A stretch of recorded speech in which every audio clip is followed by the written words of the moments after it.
18. We're at altitude now. Captain just turned off the seatbelt sign. And I put my tray table down, but I keep my seatbelt on, and you should too. If you're in the seat, keep your seatbelt on. Check out how clear it is above the clouds, okay? Very clear. But maybe cloudy down below on terra firma.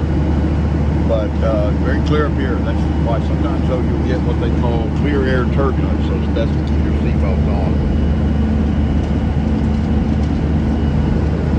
when in the seat. All right, Captain Jeff. Take a drink orders. I'm getting coffee. Captain Jeff out.